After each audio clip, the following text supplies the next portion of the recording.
الحمد لله رب العالمين والصلاة والسلام على أشرف الأنبياء والمرسلين نبينا محمد وعلى آله وصحبه ومن تبعهم بإحسان إلى يوم الدين أما بعد تمام تعریفیں اس اللہ کے لیے لائق و زیبا ہیں جو اس کائنات کا خالق و مالک، مدبر و منتظم اور معبود برحق ہے، اور بے شمار درود و صلات ہو اس ذات بابرکات پہ جس کا نام نامی اسم گرامی محمد ہے، علیہ افضل الصلوات و اتم التسلیم۔ حاضرین مجلس اور معزز علماء کرام اور میرے دینی اور ملی بھائیوں، اسلام میں علم کو جو مقام بلند حاصل ہے وہ کسی اور دین اور دھرم میں نہیں ہے۔ نبی آخر الزماں علیہ الصلاۃ والسلام پر وحی کی ابتدا بھی تعلیم و قراءت سے ہی ہوئی۔ قرآن کریم میں 100 سے زیادہ مقامات پہ علم کا لفظ استعمال ہوا ہے۔ 20 آیتوں میں علم کی ترغیب آئی ہے۔ قل هل يستوي الذين يعلمون والذين لا يعلمون انما يتذكر اولو الالباب۔ علم روشنی ہے، جہالت تاریکی ہے، علم ہنر ہے، جہالت عیب ہے، علم بینائی ہے، جہالت اندھاپن ہے، علم عزت ہے، جہالت ذلت ہے۔ جس قوم میں تعلیم کا عام چلن ہوتا ہے، سیادت و قیادت، حکومت و سلطنت، رفعت و ناموری اس قوم کا مقدر بن جاتی ہے، جبکہ جہالت و ناخواندگی کی وبا جس قوم میں بھی پھیل جائے وہ ہمیشہ اچھوت کی طرح زندگی گزارنے پہ مجبور ہو جاتی ہے۔ دنیا کے اندر کتنی ہی ایسی قومیں ہیں جو صدیوں گمنامی کے پردے میں چھپی رہیں، لیکن جب ان کے اندر علم آیا تو نہ یہ کہ صرف دنیا کے نقشے پر نمایاں ہو گئیں بلکہ پوری دنیا اس کے زیر نگی ہو گئی۔ علم کے بغیر نہ رب کی صحیح معرفت حاصل ہو سکتی ہے، نہ اس کی خوشنودی میسر آ سکتی ہے۔ یہ علم ہی کی برکت تو ہے کہ فرشتے اس کے طلبگار کو سلام کرتے ہیں، اسے اپنے پروں سے ڈھانپتے ہیں، آسمان و زمین والے اس کے لیے استغفار کرتے ہیں، یہاں تک کہ سمندر کے اندر مچھلیاں، بلوں میں چیونٹیاں اس کے لیے دعائے استغفار کرتی ہے۔ یہ اور اس جیسے بے شمار فضائل ہیں جو کتاب و سنت کے اندر بکھرے پڑے ہیں۔ میں چاہتا ہوں کہ کتاب و سنت کے حوالے سے علم کی فضیلت آپ کے سامنے رکھوں۔ علم یہ انبیاء علیہم الصلاۃ والسلام کی وراثت ہے۔ حضرت قیس ابن کثیر رحمہ اللہ کہتے ہیں کہ قدم رجل من المدینۃ علی ابی الدرداء وہو بدمشق، کہ مدینے سے ایک شخص چل کر کے شام کے اندر مسجد دمشق میں حضرت ابو الدرداء رضی اللہ تعالیٰ عنہ کی خدمت میں ایک شخص حاضر ہوا۔ حضرت ابو الدرداء رضی اللہ تعالیٰ عنہ نے پوچھا، ما اقدمک یا اخی، کیسے آنا ہوا؟ اس نوارد نے جواب دیا، حدیث بلغنی انک تحدثہ عن رسول اللہ صلی اللہ علیہ وسلم، ایک حدیث کی خبر مجھے لگی ہے جو آپ بیان کرتے ہیں۔ حضرت ابو الدرداء رضی اللہ تعالیٰ عنہ نے پوچھا، اما جئت لحاجۃ، کسی اور ضرورت سے آنا ہوا؟ قال لا، کہا نہیں۔ پھر پوچھا، اما قدمت لتجارۃ، کیا کسی تجارت اور بیپار کی غرض سے آنا ہوا اس شہر کے اندر؟ قال لا، اس نوارد نے کہا نہیں۔ قال ما جئت الا فی طلب هذا الحدیث، میں تو صرف اسی حدیث کا علم حاصل کرنے کے لیے آیا ہوں۔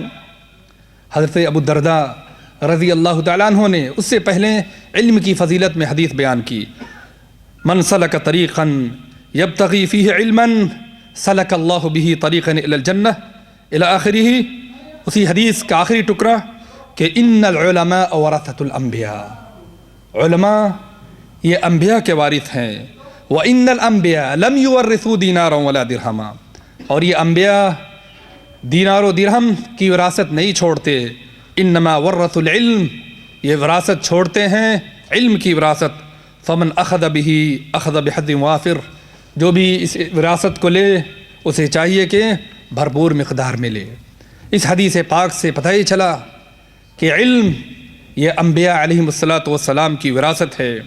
حضرت ابو ہریرہ رضی اللہ تعالیٰ عنہ مدینہ کی مارکیٹ میں موجود ہیں، دیکھا لوگ خرید و فروخت میں بیپار میں مشغول ہیں، کہا انتم ہونا ومیراث رسول اللہ صلی اللہ علیہ وسلم یقسم فی المساجد، تم لوگ یہاں اللہ کے رسول صلی اللہ علیہ وسلم کی وراثت مسجد میں تقسیم ہو رہی، تمہیں نہیں پتہ؟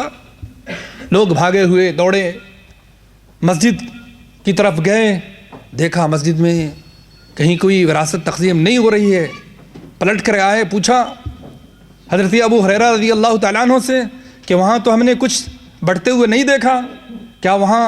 حضرت ابو ہریرہ نے پوچھا کیا وہاں نہیں دیکھا علم کے حلقے، ذکر کے حلقے؟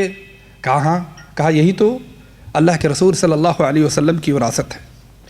حضرت عبید اللہ بن کثیر اپنے والد کا قول بیان کرتے ہیں، میراث العلم خیر من میراث الذهب والفضہ، علم کی وراثت یہ سونے چاندی کی وراثت سے بہتر ہے، اور علم کا دوسرا فائدہ یہ ہے کہ علم مرنے کے بعد بھی باقی رہتا ہے، لیکن مال و دولت یہ مرنے کے بعد انسان کے ساتھ نہیں جاتی۔ صحیح حدیث کے اندر ہے اذا مات الانسان انقطع عمله الا من ثلاثہ، انسان جب مرتا ہے تو اس کے عمل کا سلسلہ یہ رک جاتا ہے، بند ہو جاتا ہے، لیکن 3 چیزیں ایسی ہیں جن کا سلسلہ مرنے کے بعد بھی جاری اور ساری رہتا ہے، انہی میں سے علم ينتفع به، وہ علم جس کا فائدہ لوگ اٹھاتے رہیں اس کا ثواب مرنے کے بعد بھی جاری رہتا ہے۔ امام ابن قیم رحمہ اللہ ان پر رحم فرمائے، انہوں نے علم اور مال کے درمیان تقابلی مطالعہ کیا اور بتایا کہ ان العلم میراث الانبیاء والمال میراث الملوک والاغنیاء، علم انبیاء اور رسول علیہم السلام کی میراث ہے، جبکہ مال بادشاہ و سلاطین، عمرا اور دولت مندوں کی میراث ہے۔ ان العلم یحرس صاحبہ وصاحب المال یحرس مالہ، علم اہل علم کی حفاظت کرتا ہے، لیکن صاحب مال خود اپنے مال کی حفاظت کرتا ہے۔ ان العلم یزداد بالبذل والعطاء والمال تذهبه النفقات، علم خرچ کرنے سے بڑھتا ہے لیکن مال خرچ کرنے سے گھٹتا ہے۔ ان العلم یرافق صاحبہ حتی فی قبرہ، علم نہیں ہے کہ انسان کے ساتھ دنیا میں رہتا ہے بلکہ اس کے ساتھ ساتھ قبر میں بھی جاتا ہے۔ والمال یفارقہ بعد موتہ، لیکن مال مرنے کے بعد ساتھ چھوڑ دیتا ہے۔ ان العلم حاکم والمال محکوم علیہ، علم یہ حاکم ہے، یہ فیصلے کرتا ہے مال و دولت اور دیگر امور کے بارے میں، لیکن مال یہ فیصلے نہیں کرتا۔ اور ان المال یحصل للبر والفاجر والمسلم والکافر، مال تو ہر کس و ناقص کو ملتا ہے، نیک و کار کو، فاسق و فاجر کو، مسلمان کو کہ کافر کو۔ اما العلم النافع فلا يحصل الا للمؤمن، لیکن علم نافع، علم شرعی، کتاب و سنت کا علم یہ صرف مومن کو عطا ہوتا ہے۔ ان صاحب المال قد يصبح معدما فقیرا بین عشیۃ او ضحاها، کہ مال والا، مالدار اچانک کسی آفت کے آ جانے یا کسی ناگہانی کے ٹوٹ پڑنے سے وہ فقیر اور قلاش ہو جاتا ہے، لیکن علم کے سلسلے میں ایسا نہیں ہوتا۔ ان المال يدعو الانسان للدنیا والعلم يدعو لعبادت ربه. مال یہ انسان کو دنیا کی طرف بلاتا ہے، جبکہ علم یہ اللہ سبحانہ و تعالیٰ کی عبادت و بندگی کی دعوت دیتا ہے. اما العلم ففیہ حیات لصاحبہ حتی بعد موتہ ان المال قد یکون سببا فی ہلاک صاحبہ. کبھی ایسا بھی ہوتا ہے کہ مال خود مالدار کی ہلاکت کا سبب بن جاتا ہے. لوگ اسے گولی مار دیتے ہیں، مال لوٹنے کی خاطر اسے ہلاک کر دیتے ہیں، لیکن علم اور اہل علم کے سلسلے میں ایسا نہیں ہے. سعادت العلم دائمہ و سعادت المال زائلہ. علم کی سعادت یہ دائمی اور ہمیشہ رہنے والی ہے، جبکہ مال کی سعادت یہ ہمیشہ اور دائمی نہیں ہے. علم ان چیزوں میں سے ہے جس کی انسان کو سب سے زیادہ اس دنیا میں ضرورت ہے. امام احمد رحمہ اللہ فرماتے ہیں الناس علی العلم احوج منہم الی الطعام والشراب. انسان کو کھانے پینے سے زیادہ علم کی ضرورت ہے. کیسے؟ لأن الرجل يحتاج الى الطعام والشراب في اليوم مرة او مرتين. کیونکہ ایک آدمی کو کھانے پینے کی ضرورت دن میں مرتبہ 2 مرتبہ ہوتی ہے، جبکہ علم شرعی اور علم نافع کی ضرورت ہر سانس کے برابر ہوتی ہے. علم یہ انسان کو ہلاکت و بربادی سے بچاتا ہے. کل روز قیامت یہی علم یہ ہمیں جہنم میں جانے سے بھی بچائے گا، بشرطے کہ اس کے اوپر عمل ہو. کیونکہ اللہ نے جہنمیوں کی زبان پر کہا وَقَالُوا لَوْ كُنَّا نَسْمَعُ أَوْ نَعْقِلُ مَا كُنَّا فِي أَصْحَابِ السَّعِيرِ فَاعْتَرَفُوا بِذَنبِهِمْ فَسُحْقًا لِأَصْحَابِ السَّعِيرِ. جو لوگ جہنم میں جائیں گے وہ کہیں گے کہ اگر ہم سمجھ رہے ہوتے، ہمارے پاس صحیح عقل ہوتی تو آج ہم جہنمیوں کے ساتھ جہنم میں نہ ہوتے. گویا جہنم میں جانے کا سبب ان کے پاس صحیح علم کا نہ ہونا ہے. گویا جو لوگ جہنم میں جائیں گے ان میں سے ایک صنف ان لوگوں کی بھی ہوگی جن کے پاس صحیح علم نافع نہ ہو. اور علم کا ایک بڑا فائدہ یہ ہے کہ وہ انسان کو فتنوں سے بچاتا ہے. اور فتنے عموماً جہالت اور دولت کے راستے ہی سے یہ انسان کے پاس یہ آتے ہیں. اسی لیے اللہ کے رسول صلی اللہ علیہ وسلم نے فرمایا، جیسا کہ ابو کبشہ الانماری رضی اللہ تعالیٰ عنہ کی روایت میں ہے انما الدنیا لاربعۃ نفر. دنیا یہ 4 قسم کے لوگوں کے لیے ہے. عبد رزقہ اللہ مالا وعلما. پہلی قسم ان لوگوں کی یا اس بندے کی جس کو اللہ نے مال بھی دیا ہو، علم بھی عطا کیا ہو. فہو یتقی فیہ ربہ. وہ اس مال اور علم سے اپنے رب کا تقوی اختیار کرتا ہے، رشتوں کو جوڑتا بھی ہے، صلہ رحمی بھی کرتا ہے. وَيَعْلَمُ لِلَّهِ فِيهِ حَقًّا. اور اللہ کے حقوق بھی ادا کرتا ہے. فَهَذَا بِأَفْضَلِ الْمَنَازِلِ. اس کا مقام و مرتبہ سب سے بہتر ہے. دوسرا وہ شخص جس کو اللہ سبحانہ و تعالیٰ نے علم تو دیا لیکن مال نہیں دیا، لیکن اس کی نیت خالص ہے. اس کی یہ تمنا ہوتی ہے کہ اگر اللہ نے مجھے دولت دی ہوتی تو میں فلاں عالم باعمل کی طرح اللہ کی راہ میں خرچ کرتا.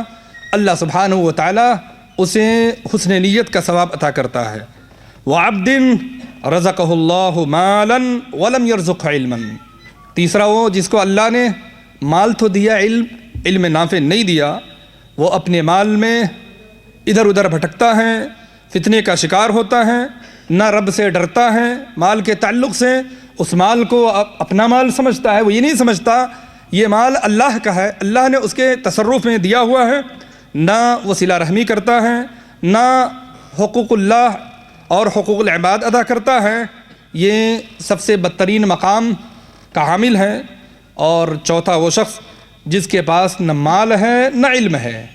وہ سوچتا ہے کہ اگر میرے پاس مال ہوتا تو میں فلاں دنیا کے بڑے اسٹار کی طرح میں زندگی گزارتا، عیش کرتا، یا اس جیسی زندگی گزارتا. چونکہ اس کی نیت فاسد تھی، اس لیے اللہ سبحانہ و تعالیٰ اس کا حشر اسی شخص کے ساتھ کرے گا۔ اور علم اس روئے زمین کی سب سے بہتر شے ہے۔ اللہ نے نبی اکرم صلی اللہ علیہ وسلم کو خطاب کر کے کہا وَقُلْ رَبِّ زِدْنِي عِلْمًا، اے نبی آپ یہ فرمائیے کہ اے میرے پالنہار، اے پروردگار، تو میرے علم میں اضافہ فرما۔ امام قرطبی رحمہ اللہ اس حدیث کی تفسیر میں فرماتے ہیں فَلَوْ كَانَ شَيْءٌ أَشْرَفَ مِنَ الْعِلْمِ لَأَمَرَ اللَّهُ نَبِيَّهُ صلی اللہ علیہ وسلم أن يسأله المزید منه كما أمر أن يستزيده من العلم۔ اگر علم سے اشرف، علم سے بہتر، برتر، افضل کوئی شے ہوتی تو اللہ سبحانہ و تعالی نبی کو یہ حکم دیتا کہ اسے بھی زیادہ سے زیادہ حاصل کرے، لیکن ایسا نہیں ہے۔ کتاب و سنت کے اندر کہیں بھی نبی اکرم صلی اللہ علیہ وسلم کو علم کے علاوہ کسی اور شے کو زیادہ سے زیادہ حاصل کرنے کا حکم نہیں دیا۔ یہ بتانے کے لیے کافی ہے کہ اس روئے زمین کی سب سے افضل، سب سے برتر اور سب سے بہتر اگر کوئی شے ہے تو وہ علم ہی ہے۔ اور علم یہ ہمیں جنت میں لے جاتا ہے، کیونکہ اللہ کے رسول صلی اللہ علیہ وسلم نے فرمایا وَمَنْ سَلَكَ طَرِيقًا يَلْتَمِسُ فِيهِ عِلْمًا سَهَلَ اللَّهُ بِهِ طَرِيقًا إِلَى الْجَنَّةِ، جو علم کے راستے پر چلے گا، علم کے حصول کی ڈگر پہ چلے گا، اللہ سبحانہ و تعالیٰ اس کے لیے جنت کا راستہ آسان کر دے گا۔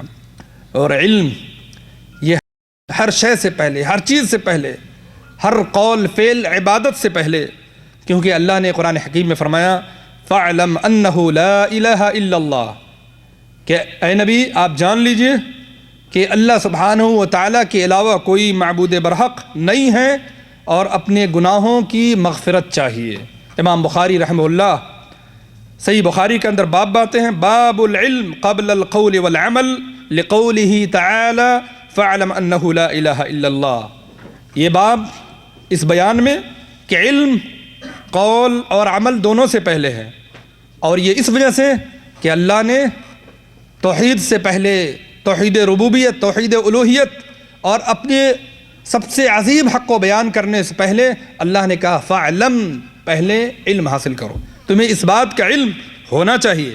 اور اللہ نے قرآن حکیم میں جہاں حضرت داؤد اور سلیمان علیہ السلام کا قصہ ذکر کیا اور اللہ نے ان دونوں کے اوپر، خصوصاً حضرت سلیمان علیہ السلام کے اوپر اپنی نعمت کا تذکرہ فرمایا اس انداز میں وَقَالُوا الْحَمْدُ لِلَّهِ الَّذِي فَضَّلَنَا عَلَى كَثِيرٍ مِّنْ عِبَادِهِ الْمُؤْمِنِينَ وَوَرِثَ سُلَيْمَانُ دَاؤُدَ وَقَالَ يَا أَيُّهَا النَّاسُ عُلِّمْنَا مَنطِقَ الطَّيْرِ وَأُوتِينَا مِنْ كُلِّ شَيْءٍ إِنَّ هَذَا لَهُوَ الْفَضْلُ الْمُبِينُ۔ اس قصے کے افتتاح میں، شروع میں اللہ نے حضرت سلیمان علیہ السلام پہ دو بڑے انعام کا ذکر فرما رہا۔ پہلا انعام، پہلی نعمت علم، اور دوسری بادشاہت، لیکن علم کو اللہ نے بادشاہت سے پہلے ذکر فرمایا، یہ بتانے کے لیے کہ علم ہر شے سے پہلے ضروری ہے۔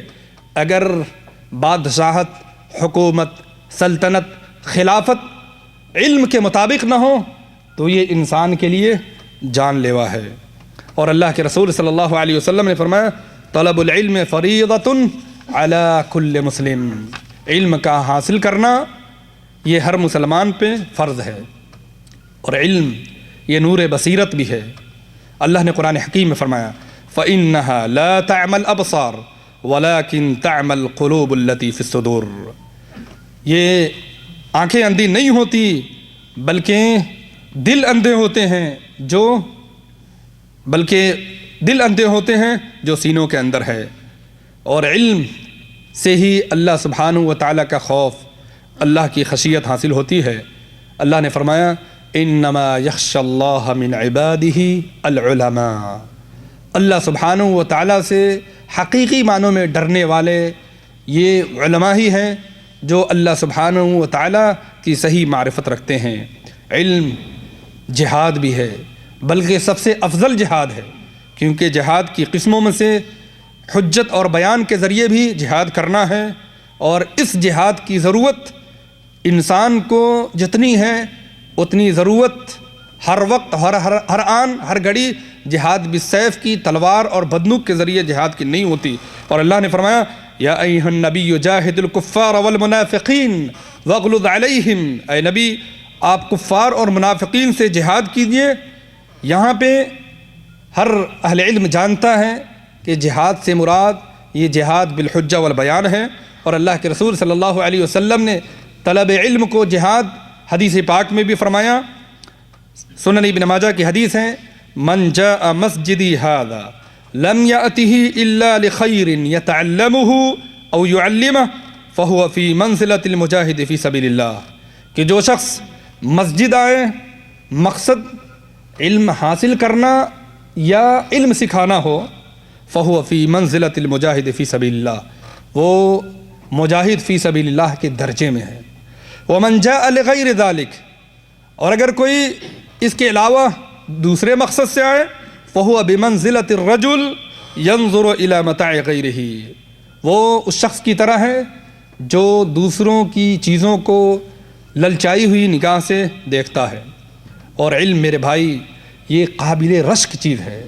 اگر حسد کسی چیز کے اندر جائز ہوتا تو علم کے سلسلے میں بھی یہ جائز ہوتا۔ اللہ کے رسول صلی اللہ علیہ وسلم نے فرمایا لا حسد الا فی اثنتین، حسد یہ صرف دو چیزوں میں ہے۔ یہاں پہ حسد سے مراد یہ رشک ہے کہ دو چیزیں یقیناً قابل رشک ہیں، یا اہل علم نے کہا کہ اگر حسد جائز ہوتا تو ان دو چیزوں میں ہوتا۔ ان میں سے ایک علم، کہ کسی شخص کو اللہ نے علم دیا ہو اور اس علم کے مطابق وہ لوگوں کے درمیان فیصلے کرتا ہو، لوگوں کو سکھاتا ہو، وہ اس لائق ہے کہ اس پہ رشک کیا جائے۔ اور علم یہ اللہ سبحانہ و تعالیٰ کا سب سے بڑا احسان ہے۔ حضرت ابن عباس رضی اللہ تعالیٰ عنہ کہتے ہیں کہ اللہ کے رسول صلی اللہ علیہ وسلم نے فرمایا من یرد اللہ بہ خیرا یفقہہ فی الدین، جس کے ساتھ اللہ سبحانہ و تعالیٰ خیر چاہتا ہے اسے دین کی سمجھ اور دین کا علم عطا فرماتا ہے۔ اور علماء اہل علم کتاب و سنت کے اندر ان کے فضائل بھی بے شمار ہیں۔ یہ اہل علم اہل حق یہی اللہ سبحانہ و تعالیٰ کے گواہ اور یہی شہدائے حق ہیں۔ اللہ نے قرآن حکیم میں اپنی گواہی کے ساتھ اہل علم کی گواہی جوڑی، شہد اللہ انہ لا الہ الا ہو، کہ اللہ سبحانہ و تعالیٰ گواہ ہے کہ اللہ کے علاوہ کوئی معبود برحق نہیں ہے۔ اللہ کے فرشتے اور اہل علم بھی اس بات پر گواہ ہیں۔ اور اہل علم علماء حق یہ دین کے صحیح محافظ اور امین ہیں۔ اللہ کے رسول صلی اللہ علیہ وسلم نے فرمایا یحمل من هذا العلم من كل خلف عدول ينفون عنه تحریف الغالین وانتحال المبطلین وتأویل الجاہلین، یہی وہ حقیقی محافظ ہیں جو دین کی حفاظت کرتے رہیں گے ہر قسم کی تعویل سے، تحریف سے، غلو سے، ہیر پھیر سے، کمی بیشی سے۔ اور علماء ہی یہ انبیاء کے حقیقی وارث ہیں، اور علماء ہی یہ وہ لوگ ہیں جن سے سوال کرنے، جن سے پوچھنے کا حکم اللہ نے قرآن حکیم میں دیا، فاسألوا اہل الذکر ان کنتم لا تعلمون، اس شخص سے پوچھو، اہل علم سے پوچھو اگر تمہارے پاس صحیح علم نہیں ہے۔ اور اہل علم یہی حقیقی معنوں میں ہماری روحانی بیماریوں کے معالج اور طبیب ہیں، کیونکہ بیماری اور مرض دو قسم کا ہوتا ہے، ایک جسمانی مرض اور ایک روحانی مرض، اندرونی مرض۔ یقیناً دنیا کے اطباء اور ڈاکٹرز یہ جسمانی امراض کا علاج کرتے ہیں، لیکن روحانی بیماری جو شرک سے، کفر سے، بدعات سے، حسد سے، بغض سے، ڈاہ سے، نفرت سے، عداوت سے اور دیگر چیزوں سے ہمارے دلوں کے اندر جو روگ لگتا ہے، اس روگ کے علاج کرنے کے لیے ہمیں انہی علماء حق کی طرف رجوع کرنا چاہیے۔ اور اس روئے زمین پر تمام انسانوں میں سب سے زیادہ رحم دل اگر کوئی ہے تو وہ علماء حق ہی ہیں۔ یحییٰ ابن معاذ کہتے ہیں العلماء ارحم بامت محمد صلی اللہ علیہ وسلم من آبائہم و امہاتہم، یہ علماء یہ امت محمدیہ کے اندر سب سے زیادہ رحم دل ہیں، انسان کے آباء و اجداد سے، ان کی ماؤں سے زیادہ رحم دل، کیونکہ ہمارے ماں باپ یہ ہمیں دنیا کے اندر مختلف پریشانیوں سے، جلنے سے، ٹھنڈک سے، دیگر چیزوں سے بچاتے ہیں، لیکن یہ علماء حق ہی ہیں جو ہمیں جہنم کی دہکتی ہوئی آگ سے بچانے کا انتظام کرتے ہیں۔ اور علماء اہل علم اس روئے زمین پر سب سے زیادہ بلند درجات کے حامل ہیں، اور اللہ نے علم شرعی کے ذریعے، علم نافع کے ذریعے اس روئے زمین پر بہت سے لوگوں کو گمنامی کے عمیق غار سے نکالا، دنیا کے اندر انہیں عزت و رفعت عطا کیا۔ اللہ نے قرآن حکیم میں فرمایا یرفع اللہ الذین آمنوا منکم والذین اوتوا العلم درجات، اللہ سبحانہ و تعالی تم میں سے ایمان والے عمل والے کے درجات کو بلند فرماتا ہے۔ صحیح مسلم کے اندر حدیث ہے کہ نافع بن حارث یہ حضرت عمر بن خطاب رضی اللہ تعالیٰ عنہ کی خدمت میں حاضر ہوئے۔ اس زمانے میں امیر المؤمنین حضرت عمر بن خطاب تھے، مکہ کے گورنر نافع بن حارث تھے۔ عثمان کے مقام پر مکے کے گورنر امیر المؤمنین سے ملاقات کے لیے حاضر ہوئے۔ امیر المؤمنین نے پوچھا بد استخلفت علی اہل الوادی، اپنے پیچھے کس کو جانشین بنا کے آئے ہو؟ کہا استخلفت علیہ ابن ابجہ، میں نے اپنے پیچھے ابن ابجہ کو اپنا نائب اور جانشین بنایا ہوں۔ امیر المومنین نے پوچھا من ابن ابجہ، یہ ابن ابجہ ہے کون؟ تو حضرت نافع نے جواب دیا رجل من موالینا، یہ ہمارے آزاد کردہ غلاموں میں سے ہیں۔ امیر المومنین نے تعجب سے کہا استخلفت علیہ مولا، تم نے اپنا جانشین، اپنا نائب ایک آزاد کردہ غلام کو بنایا؟ تو حضرت نافع نے کہا امیر المؤمنین انہو قاری لکتاب اللہ عالم بالفرائض، یہ اللہ کی کتاب کے قاری، فرائض کا علم رکھنے والے ہیں۔ حضرت عمر بن خطاب رضی اللہ تعالیٰ عنہ خاموش ہو گئے اور کہا کہ لوگو تمہارے نبی صلی اللہ علیہ وسلم کی حدیث پاک ہے ان اللہ یرفع بہذا العلم اقواما ویضع به آخرین، اللہ سبحانہ و تعالیٰ اس علم سے، یا دوسری روایت میں اس کتاب سے لوگوں کو رفعت اور بلندی عطا کرتا ہے، اور اسی کتاب کی ناقدری کی وجہ سے اللہ سبحانہ و تعالیٰ لوگوں کو ذلیل بھی کرتا ہے۔ اور اہل علم کی فضیلت اس اعتبار سے بھی ہے کہ مرنے کے بعد ان کا علم نہیں مرتا، اس کا ثواب مرنے کے بعد بھی جاری رہتا ہے۔ حضرت ابو ہریرہ رضی اللہ تعالیٰ عنہ کی حدیث جو پہلے گزری کہ انسان کے مرنے کے بعد اس کے عمل کا سلسلہ بند ہو جاتا ہے، لیکن اہل علم کا علم اس کے مرنے کے بعد بھی زندہ رہتا ہے۔ اسی لیے حضرت علی بن ابی طالب رضی اللہ تعالیٰ عنہ کہتے ہیں العلم یکسب العالم طاعتا فی حیاتہ، علم کا فائدہ ایک یہ ہے کہ یہ دنیا میں عالم کو اطاعت پہ مجبور کرتا ہے، وجمیل الثناء بعد وفاتہ، اور دوسرا بڑا فائدہ یہ ہے کہ مرنے کے بعد اس کا ذکر خیر باقی رہتا ہے۔ وَهَلْ بَعْدَ هَذَا مِنْ خَلَفٍ، پھر کیا اس کے بعد بھی کوئی چیز بچتی ہے؟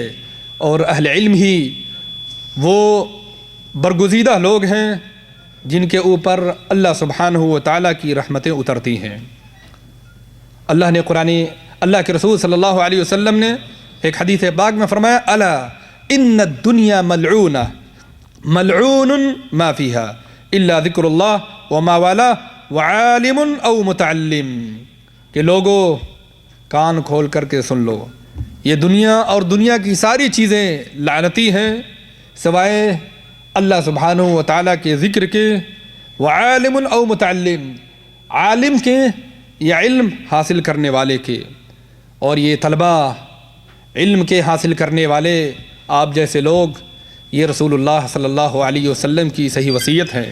حضرت ابو سعید الخدری رضی اللہ تعالیٰ عنہ کی حدیث سنن ابن ماجہ میں ہے جس کو شیخ البانی نے حسن قرار دیا، سیأتیکم اقوام یطلبون العلم، آپ صلی اللہ علیہ وسلم نے فرمایا کہ تمہارے پاس عنقریب طلب علم آئیں گے، فَإِذَا رَأَيْتُمُوهُمْ فَقُولُوا لَهُمْ، جب تم انہیں دیکھنا تو کہنا مرحباً بوصیت رسول اللہ صلی اللہ علیہ وسلم وقنوہم، تم کہنا کہ اللہ کے رسول صلی اللہ علیہ وسلم کی وصیت کو مبارک، ان کا خوش آمدید، وقنوہم ای علموہم، اور انہیں صحیح تعلیم دینا۔ یہ علماء وہ برگزیدہ لوگ ہیں، علم حاصل کرنے والے وہ مبارک لوگ ہیں جن کے چہرے کو اللہ سبحانہ و تعالیٰ تر و تازہ رکھتا ہے، روشن رکھتا ہے۔ آپ صلی اللہ علیہ وسلم کی دعا انہی کے حق میں ہے، نظر اللہ امرأ سمع مقالتی فوعاها وحفظها وبلغها، اللہ سبحانہ و تعالیٰ اس شخص کے چہرے کو ہرا بھرا سرسبز و شاداب رکھے جو میری حدیثوں کو سنے، اسے حفظ کرے، یاد کرے، اور ہو بہو وہ دوسروں تک پہنچائے۔ اللہ سبحانہ و تعالیٰ کا عظیم انعام انہی اہل علم کے اوپر ہوتا ہے۔ اللہ سبحانہ و تعالیٰ نے انعام کے طور پہ قرآن حکیم میں جن انبیاء علیہ الصلاۃ کا ذکر فرمایا، ان میں سے اکثر کے ساتھ جو بطور انعام کے چیزوں کو گنایا، ان میں سر فہرست علم ہے، اور اہل علم ہی اور علماء حق ہی قیامت تک دین کے صحیح نگہبان ہیں۔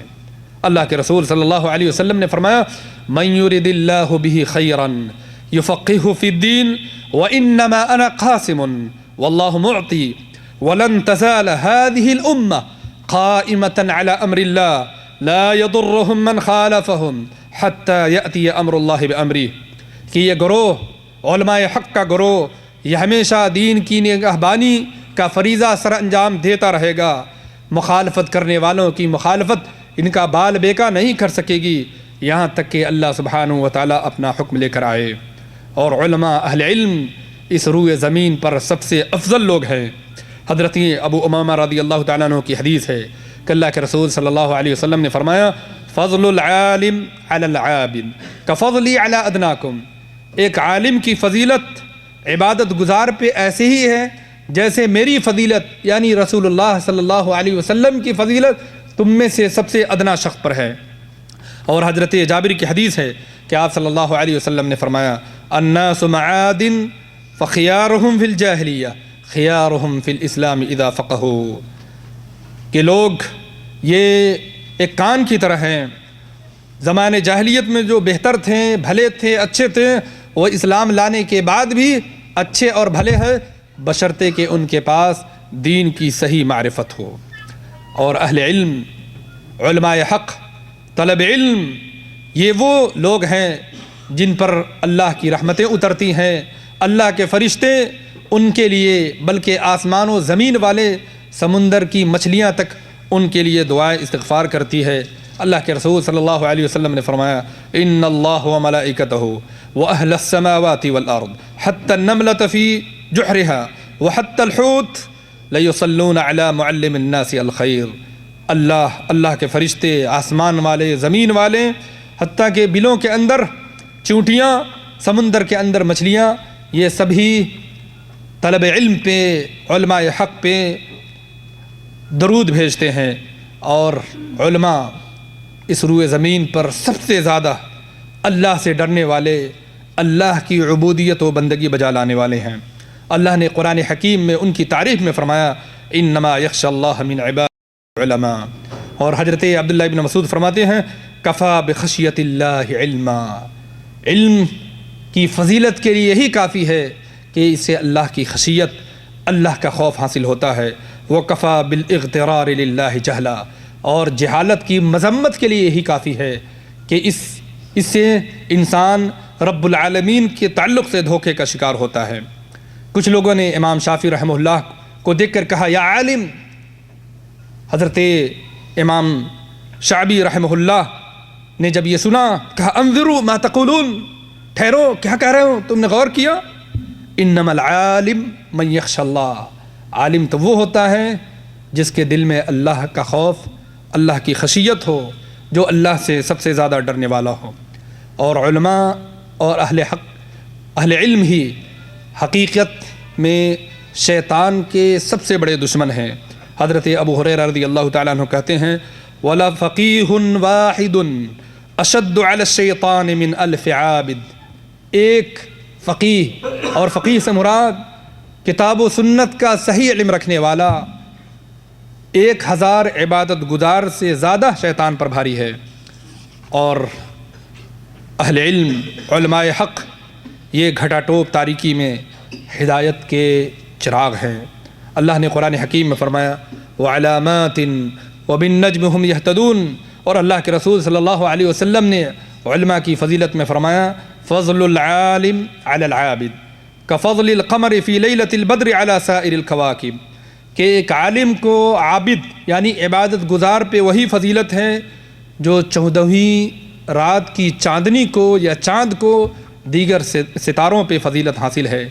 حضرت ابو الدرداء کا مشہور قول ہے مثل العالم فی الناس کمثل النجوم فی السماء یہتدی بہا، دنیا کے اندر لوگوں میں ایک عالم کی مثال ایسے ہی ہے جیسے آسمان میں ستاروں کی۔ اور اہل علم سے، علماء حق سے محبت کرنا یہ دین ہے۔ حضرت علی رضی اللہ تعالیٰ عنہ کا قول ہے محبت العالم دین یدان بہ، عالم سے محبت کرنا، ان کی تعظیم و توقیر کرنا، اللہ اس کے رسول کے بعد یہ دین ہے۔ اور میرے بھائی، یہ علماء اور دعات گواہی دیں گے یہ سروئے زمین پر قلبی اطمینان و سکون رکھنے والے یہی علماء حق ہیں۔ اللہ کے رسول صلی اللہ علیہ وسلم نے ایک سے زیادہ حدیثوں میں اس کی وضاحت فرمائی۔ مشہور عالم ابراہیم ابن ادہم کہتے ہیں لو علم الملوک ما نحن فیہ من لذیذ العیش لجالدون علیہ بالسیوف، اگر دنیا کے عمراء اور سلاطین کو یہ پتہ لگ جائے کہ کس اندرونی نعمت، اطمینان اور سکون میں ہم ہیں، تو اس سکون و اطمینان میں مارے حسد کی ہمیں کوڑے مارے۔ اور اہل علم ان لوگوں میں سے ایک ہیں جن کی اطاعت اللہ نے واجب قرار دیا۔ فرمایا یا ایھا الذین آمنوا اطیعوا اللہ واطیعوا الرسول واولی الامر منکم، اے ایمان والو اللہ کی اطاعت کرو، اللہ کے رسول صلی اللہ علیہ وسلم کی اطاعت کرو، اور اولو الامر کی، ولاۃ الامر کی اطاعت کرو۔ یہاں اولو الامر سے مراد یہ دنیا کے حاکم ہیں جو کتاب و سنت کی تنفیذ کرتے ہیں، اور اہل علم بھی ہے جو کتاب و سنت کو بیان کرتے ہیں۔ یہ علم اور اہل علم کی فضیلت میں بعض آیات اور احادیث کے حوالے سے آپ نے سنی۔ ہمیں علم کیسے حاصل کرنا چاہیے؟ ہم میں سے ہر شخص یہ سننے کے بعد، علم اور اہل علم کی فضیلت جاننے کے بعد اسے یقیناً خواہش پیدا ہوتی ہے کہ ہم علم حاصل کریں، لیکن اس علم کے حصول کے کیا آداب ہیں؟ ہمیں چاہیے کہ ہم ان آداب کو بھی جانیں تاکہ صحیح طریقے سے ہمیں علم حاصل ہو اور اس علم سے ہم صحیح فائدہ اٹھائیں۔ سب سے پہلا ادب حصول علم کا یہ ہے کہ ہم اپنی نیتوں کو خالص کریں۔ اللہ نے قرآن حکیم میں عمومی حکم دیا وَمَا أُمِرُوا إِلَّا لِيَعْبُدُوا اللَّهَ مُخْلِصِينَ لَهُ الدِّينَ، تمہیں تو صرف اس بات کا حکم ہوا ہے کہ ایک اللہ واحد کی عبادت کرو۔ اور اللہ نے دوسری جگہ فرمایا مَنْ كَانَ يُرِيدُ حَرْثَ الْآخِرَةِ نَزِدْ لَهُ فِي حَرْثِهِ، جو دنیا کی، جو آخرت کی کھیتی چاہتا ہے ہم اس کی کھیتی میں اضافہ کرتے ہیں۔ وَمَنْ كَانَ يُرِيدُ حَرْثَ الدُّنْيَا نُؤْتِهِ مِنْهَا، اور جو دنیا کی کھیتی یعنی دنیا کی دولت و ثروت چاہتا ہے یا کسی چیز کے پیچھے دنیا کا حصول ہوتا ہے، ہم دنیا ہی میں اس کے خواہش کے مطابق دے دیتے ہیں، لیکن یہی وہ لوگ ہیں جن کے لیے آخرت میں سوائے آگ کے اور کچھ نہیں ہے۔ اور اللہ کے رسول صلی اللہ علیہ وسلم نے فرمایا ان اول من تسعر به النار یوم القیامہ ثلاثۃ، 3 قسم کے لوگ سے جہنم کی آگ دہکائی جائے گی، ان میں سے ایک وہ طالب علم یا وہ عالم جو اللہ کی رضا اور خوشنودی کے یہ علم حاصل نہ کرے۔ اور علم حاصل کرنے کے لیے دوسرا اہم ادب یہ ہے کہ ہم طلب علم سے پہلے عالم، اہل علم اور استاد کا احترام کرنا سیکھیں۔ پہلے ہم ادب جانیں، اس کے بعد صحیح کتاب و سنت کا علم حاصل کریں۔ حضرت ابو عبداللہ سفیان بن سعید ثوری کہتے ہیں كانوا لا يخرجون ابناءهم لطلب العلم حتى يتأدبوا ويتعبدوا 20 سنة، کہ دوسری صدی کے عالم ہیں، یہ کہتے ہیں کہ اس زمانے میں لوگ اپنے بچوں کو طلب علم کے لیے باہر نہیں نکالتے تھے، باہر نہیں بھیجتے تھے، یہاں تک کہ وہ پہلے صحیح ادب حاصل کر لیتے، آداب سیکھ لیتے، اس کے بعد پھر انہیں علماء کے پاس بھیجا جاتا۔ عبداللہ ابن مبارک کہتے ہیں طلبت الادب 30 سنہ وطلبت العلم 20 سنہ، ہم نے ادب 30 سال سیکھا اور علم 20 سال میں سیکھا۔ وَكَانُوا يَطْلُبُونَ الْأَدَبَ ثُمَّ الْعِلْمَ، پہلے لوگ ادب سیکھتے تھے، اس کے بعد علم سیکھتے تھے۔ اور حضرت یحییٰ بن محمد کہتے ہیں کہ علم بلا ادب کنار بلا حطب، علم بغیر ادب کے ایسے ہی ہے جیسے آگ بغیر لکڑی کے، وَأَدَبٌ بلا علم كَجِسْمٍ بلا روح، اور ادب بغیر علم کے ایسے ہی ہے جیسے جسم بلا روح کے۔ خلاصہ یہ کہ ہمیں علم کے حصول سے پہلے ادب سیکھنا چاہیے، علماء کا، اساتذہ کا، معلمین کا احترام سیکھنا چاہیے کہ کیسے ان سے سوال کیا جائے، کیسے ان سے بات کی جائے، اور کیسے ان کے جواب سے استفادہ کیا جائے۔ اور علم کے حصول کے آداب میں سے یہ بھی ہے کہ جو علم بھی ہم سیکھیں اس پر عمل کریں۔ اللہ نے قرآن حکیم میں فرمایا یا ایھا الذین آمنوا لم تقولون ما لا تفعلون کبر مقتا عند اللہ ان تقولوا ما لا تفعلون، اے ایمان والو تم ایسی بات کیوں کہتے ہو جو تم خود نہیں کرتے، یہ اللہ سبحانہ و تعالیٰ کے ہاں انتہائی ناپسند چیز ہے۔ حضرت اسامہ بن زید رضی اللہ تعالیٰ عنہ کہتے ہیں کہ میں نے خود اللہ کے رسول صلی اللہ علیہ وسلم کو یہ فرماتے ہوئے سنا یؤتی بالرجل یوم القیامہ فیلقی بالنار، ایک آدمی کو قیامت کے دن لایا جائے گا، اسے جہنم میں ڈال دیا جائے گا، فتندلک اقطاب بطنی فیدور به کما یدور الحمار بالرحا، پھر اس کی آنتیں باہر نکل آئیں گی، وہ آنتوں کے ارد گرد چکر کاٹے گا، فیجتمع الیہ اہل النار، جہنمی اس کے ارد گرد اکٹھا ہوں گے، کہیں گے یا فلان ما لک، اے فلاں یہ تمہیں کیا ہوا، تم یہاں الم تکن تأمر بالمعروف وتنہی عن المنکر، کیا تم دنیا میں ایسا نہیں تھا کہ لوگوں کو بھلائی کا حکم دیتے تھے، برائی سے روکتے تھے، تم تو اچھے بھلے آدمی تھے۔ تو وہ شخص کہے گا بھلا قد کنت آمر بالمعروف، ہاں یقیناً میں دنیا میں لوگوں کو بھلائی کا حکم دیتا تھا، ولا آتی، لیکن میں خود نہیں کرتا تھا، یعنی عمل نہیں کرتا تھا، وانہی عن المنکر وآتی، اور لوگوں کو برائی سے روکتا تھا لیکن خود اپنے آپ کو برائی سے نہیں روکتا تھا۔ حضرت مروزی جو امام احمد بن حنبل کے شاگرد ہیں کہتے ہیں ما کتبت حدیثا عن النبی صلی اللہ علیہ وسلم الا وقد عملت به، امام احمد بن حنبل رحمہ اللہ کے یہ قول نقل کرتے ہیں کہ امام احمد بن حنبل رحمہ اللہ فرماتے ہیں کہ میں نے اللہ کے رسول صلی اللہ علیہ وسلم کی جو بھی حدیث لکھی سب سے پہلے میں نے خود اس حدیث پہ عمل کیا، حتی مر بی الحدیث ان النبی صلی اللہ علیہ وسلم احتجم واعطى ابا طیبہ الحجام دینارا فاحتجمت واعطیت الحجام دینارا، یہاں تک کہ میں نے اللہ کے رسول صلی اللہ علیہ وسلم کی حدیث سنی کہ اللہ کے رسول صلی اللہ علیہ وسلم نے پچنا لگوایا اور پچنا لگانے والے کو 1 دینار دیا، میں نے اس حدیث پر عمل کرتے ہوئے خود پچنا لگوایا اور پچنا لگانے والے شخص کو میں نے بھی 1 دینار دیا۔ یہ سلف صالحین کا طریقہ رہا کہ جب بھی کتاب و سنت کا وہ علم حاصل کرتے پہلے اس پر عمل کرتے، علم اور عمل دونوں ایک ساتھ چلتا۔ اور طلب علم کے آداب میں سے یہ بھی ہے کہ انسان اپنا وقت فارغ کرے۔ بہت سے لوگ کبھی کوئی وعظ، کوئی نصیحت سنتے ہیں، ان کے اوپر حماس اور جذبہ غالب آتا ہے، دن میں گھنٹہ 4 گھنٹہ یا اس سے زیادہ طلب علم میں گزارتے ہیں، لیکن جیسے ہی وہ حماس ٹھنڈا پڑ جاتا ہے علم کے حصول کا سلسلہ وہ بند کر دیتے ہیں، اور پھر وہ اپنے علم سے اور اپنے جذبے سے فائدہ نہیں اٹھاتے۔ اس لیے ہمیں طلب علم کے آداب میں سے یہ بھی ہے کہ ہمیں روزانہ اپنا ایک وقت فارغ کرنا چاہیے، اور جو وقت بھی ہم فارغ کریں ہمیں چاہیے کہ مداومت کے ساتھ اس وقت میں علم حاصل کرے۔ اور آج کے دور میں ایک اہم چیز بھی اس سے جڑی ہوئی ہے، وہ یہ کہ آج ہم دنیا کے حصول کے لیے، دنیا کی دولت و ثروت، مال و متاع کے حصول کے لیے اپنا تازہ وقت لگاتے ہیں، فریش وقت، لیکن جو فاضی وقت ہوتا ہے راحت کا، سستانے کا، جس میں ہم تھک کے چور ہو چکے ہوتے ہیں، وہ وقت ہم کتاب و سنت کے حصول کے لیے دیتے ہیں، یہ قطعی مناسب نہیں ہے۔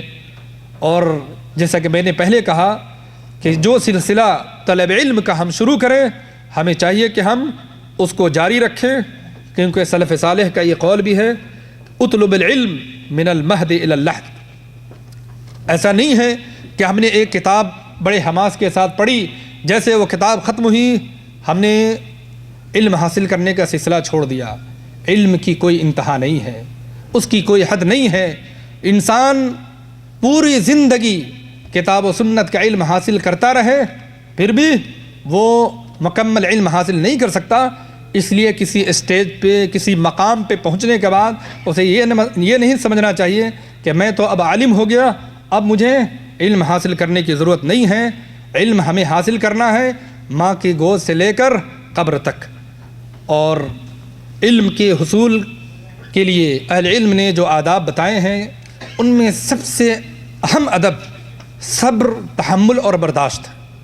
علم کی راہ یہ پھولوں کا سیج نہیں ہے بلکہ کانٹوں بھرا راستہ ہے۔ بہت سے لوگ اس راستے پر چلنے کی کوشش کرتے ہیں، چلتے ہیں، لیکن قوت برداشت جواب دے دیتی ہے اور وہ پھر کر پلٹ جاتے ہیں۔ اس لیے شرعی علوم حاصل کرنے والے کے اندر صبر، تحمل اور برداشت ہونی چاہیے۔ اگر سلف صالحین رحمہم اللہ کی زندگی، ان کی سوانح عمری، ان کی حیات مبارکہ کا مطالعہ ہم کریں گے تو ہمیں ایسے ایک دو نہیں سینکڑوں ہزاروں مثالیں ملیں گی کہ انہوں نے طلب علم کی راہ میں کتنی قوت اور برداشت کا مظاہرہ کیا۔ حضرت جابر بن عبداللہ مشہور صحابی ہیں، انصاری صحابی ہیں، یہ صرف ایک حدیث کا علم حاصل کرنے کے لیے عبداللہ ابن انیس کے پاس شام گئے، ایک حدیث کا علم حاصل کرنے کی۔ وہ حدیث بھی انہیں پہنچی لیکن حضرت عبداللہ ابن انیس کے واسطے سے پہنچی۔ جابر بن عبداللہ رضی اللہ تعالیٰ عنہ اس حدیث کو ڈائریکٹ سننے کے لیے شام کا سفر کیا، اور اس کے علاوہ ان کا کوئی اور مقصد نہیں تھا۔ حضرت ابو ایوب الانصاری یہ عقبہ بن عامر کے پاس مصر میں ایک حدیث کا علم حاصل کرنے کے لیے گئے۔ حضرت سعید بن مسیب جو سید التابعین ہیں کہتے ہیں ان کنت لاسیر فی طلب العلم الواحد مسیرۃ اللیالی والایام، میں ایک حدیث کا علم حاصل کرنے کے لیے دن اور رات کا سفر کرتا ہوں۔ بشر بن عبداللہ کہتے ہیں ان کنت لارکب الی مصر من الامصار فی الحدیث الواحد لاسمعہ، دنیا کی کسی خطے میں بھی، کسی ملک اور شہر میں بھی مجھے کسی ایک حدیث کا علم ہو جائے میں اس کے لیے رخت سفر باندھوں گا۔ اس زمانے میں یہ فضائی راستے نہیں تھے، ہوائی جہاز اور موٹر گاڑیاں نہیں تھیں، انہوں نے پرخار وادیوں کا سفر کیا، اپنی جان کو جوکھے میں ڈال کر صرف ایک علم کا ایک حدیث کا علم حاصل کیا۔ حضرت ابو العالیہ کہتے ہیں کننا نسمع روایہ بالبصرہ ان اصحاب رسول اللہ صلی اللہ علیہ وسلم، ہمیں بصرہ میں بھی اللہ کے رسول صلی اللہ علیہ وسلم کی روایتیں ملتی تھی۔ فلم نرض حتی رکبنا الی المدینہ، لیکن ہم اس پر راضی نہیں ہوتے تھے بلکہ اسے ڈائریکٹ سننے کے لیے ہم مدینے کا سفر کرتے تھے۔ فسمعناہم من افواہم، اور ڈائریکٹ صحابہ کرام رضوان اللہ علیہم اجمعین کی زبان مبارک سے حدیثیں سنتے تھے۔ حضرت امام بخاری رحمہ اللہ، حضرت امام احمد بن حنبل رحمہ اللہ کا واقعہ آپ نے بارہا سنا ہوگا۔ امام احمد بن حنبل کا واقعہ امام ذہبی نے سیر میں اور امام ابن کثیر نے دیگر اہل علم نے نقل کیا کہ امام احمد رحمہ اللہ اس زمانے کے مشہور امام عبدالرزاق الصنعانی سے علم حاصل کرنا چاہتے تھے۔ انہوں نے سوچا کہ پہلے حج کر لیتے ہیں، حج کے بعد یمن کا رخت سفر باندھیں گے، صنعاء جا کر امام عبدالرزاق صنعانی سے علم حاصل کریں گے۔ امام احمد بن حنبل عراق سے مکہ آئے، حج کیا۔ حج کے دوران ان کو پتہ چلا کہ حج کے لیے امام عبدالرزاق صنعانی بھی تشریف لائے ہوئے ہیں۔ ان کے ساتھیوں نے کہا کہ چلیں ان سے علم حاصل کر لیتے ہیں۔ امام احمد بن حنبل نے کہا نہیں، وہ عبادت کے لیے آئے، ہم عبادت کے لیے آئے ہیں، ہم علم کے حصول کے لیے صنعاء جائیں گے۔ لوگوں نے کہا کہ صنعاء یہ بہت دور ہے، وہاں کا سفر بہت دشوار ہے۔ تو حضرت امام احمد بن حنبل نے کہا جو آج مثل ہے، لا بد من صنعاء وان طال السفر، ہمیں صنعاء ہر حال میں جانا ہے، چاہے سفر کتنا ہی طویل کیوں نہ ہو۔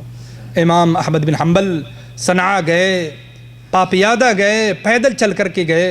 انہوں نے امام عبدالرزاق صنعانی سے علم حاصل کیا، اور وہاں قیام کے دوران ان کے کپڑے بھی چوری ہوئے، اور انہوں نے جس بقالے سے کھانے کی چیزیں لی تھی، جب واپسی کا ارادہ ہوا دیکھا کہ جیب خالی ہے، پیسے نہیں ہیں۔ بہت سوچا، دکھا کہ ان کے پاس جوتا ہے جو قیمتی ہے، اسے فروخت کر کے قرض کو چکایا جا سکتا ہے۔ حضرت امام احمد بن حنبل نے اپنا وہ جوتا فروخت کر دیا اور اس سے اس کا قرض چکایا۔ اس کے بعد صنعاء سے، یمن سے عراق کا سفر پیدل طے کیا، بغیر جوتے کے اور بغیر کسی چیز کے۔ جب عراق پہنچے تو امام کے پاؤں سے کھالیں اتر چکی تھی، ان کا چہرہ زرد پڑ گیا تھا۔ لوگوں نے دیکھ کر تعجب کا اظہار کیا، کہا کہ امام آپ نے یہ کیا حالت بنا لی، آپ لٹ گئے، آپ برباد ہو گئے۔ کہا کہ لوگوں، میں لٹا نہیں ہوں، میں برباد نہیں ہوا ہوں، میں تمہارے پاس رسول اللہ صلی اللہ علیہ وسلم کی وہ حدیثیں لے کر آیا ہوں جو تمہارے پاس نہیں ہے۔ خلاصہ یہ کہ ہمیں طلب علم میں تحمل اور صبر کا مظاہرہ کرنا چاہیے، اور ساتھ ہی ہم جو کچھ بھی علم حاصل کریں اس کا تکرار بھی کریں، مراجعہ بھی کریں، دورہ بھی کریں، کیونکہ دورے سے علم یہ سینوں میں ٹھہرتا ہے۔ اللہ نے قرآن حکیم، اللہ کے رسول صلی اللہ علیہ وسلم نے قرآن حکیم کے بارے میں فرمایا، تعاہدوا ھذا القرآن، اس قرآن کا دورہ کرو، اسے بار بار پڑھو، کیونکہ یہ قرآن سینوں سے اس سے زیادہ کہیں تیزی سے نکلتا ہے جس تیزی سے ایک اونٹ اپنے مقام سے نکل جاتا ہے اگر اسے رسیوں میں نہ باندھا جائے۔ اور علم کے آداب میں سے یہ بھی ہے کہ صرف آپ سماعت کرنے، سننے، محاضرہ اور دروس، لیکچرز صرف سننے پر اکتفا نہ کریں، بلکہ اس کے نکات بھی نوٹ کریں۔ بہت مشہور مثل ہے، انما حفظ فر وما کتب قر، کہ انسان جو یاد کرتا ہے، حفظ کرتا ہے، ذہنوں سے نکل جاتا ہے، لیکن جسے وہ نوٹ کرتا ہے وہ ٹھہرتا ہے۔ آخر میں ہم امام ابن قیم رحمہ اللہ جو آداب طالب علم کے طور پہ بعض قیمتی باتیں کی ہیں، میں انہی باتوں پہ اپنی بات ختم کرتا ہوں۔ امام ابن قیم کہتے ہیں والعلم ست مراتب، علم کے 6 درجے ہیں۔ پہلا اسٹیپ یہ ہے حسن السوال، کہ آپ اچھے انداز میں ادب اور احترام کے ساتھ اہل علم سے سوال کریں۔ دوسری چیز کہ حسن الانصات والاستماع، کہ جو شیخ فرمائیں، جو جواب دیں، انہیں بغور سنا جائے۔ اور تیسرا اسٹیپ یہ کہ حسن الفہم، کہ جو جواب وہاں سے ملے آپ اسے سمجھیں بھی۔ اور چوتھا اسٹیپ یہ ہے کہ الحفظ، آپ اسے یاد کریں۔ اور پانچواں یہ کہ آپ لوگوں کو بھی اس کی تعلیم دیں۔ اور چھٹا اسٹیپ یہ ہے کہ آپ اس پر عمل کریں اور اس علم کے حدود کی رعایت کریں۔ بہت سے لوگ آگے کہتے ہیں، بہت سے لوگ علم سے محروم ہوتے ہیں، یا تو وہ سوال کرنے کا ڈھنگ نہیں جانتے کہ کس چیز کا سوال پہلے کرنا چاہیے اور کس کا سوال بعد میں کرنا چاہیے، وہ اہم اور فلاہم کے مراتب کو نہیں جانتے، اس لیے جن چیزوں کا سوال ضروری ہوتا ہے انہیں چھوڑ کر وہ جزئی اور فرعی چیزوں کا سوال کرتے ہیں۔ اس طرح سے وہ صحیح طور پہ اہل علم سے استفادہ نہیں کر پاتے۔ اللہ سبحانہ و تعالیٰ سے دعا ہے کہ اللہ سبحانہ و تعالیٰ ہمیں علم اور علماء کی جو فضیلتیں ہم نے سنی ہیں، اللہ سبحانہ و تعالیٰ ہمیں ان فضیلتوں کے حصول کا شوق ہمارے دلوں میں پیدا فرمائے۔ اللہ سبحانہ و تعالیٰ ہمیں علم نافع عطا کرے، علم اور اہل علم کا احترام کرنے کی توفیق بخشے، اور ساتھ ہی صحیح علم کے حصول کے جو آداب ہیں اللہ سبحانہ و تعالیٰ ان آداب کو سیکھنے، ان کے مطابق عمل کرنے کی توفیق دے۔ والسلام علیکم ورحمۃ اللہ وبرکاتہ، وصلی اللہ علی نبینا محمد وعلی آلہ وصحبہ اجمعین۔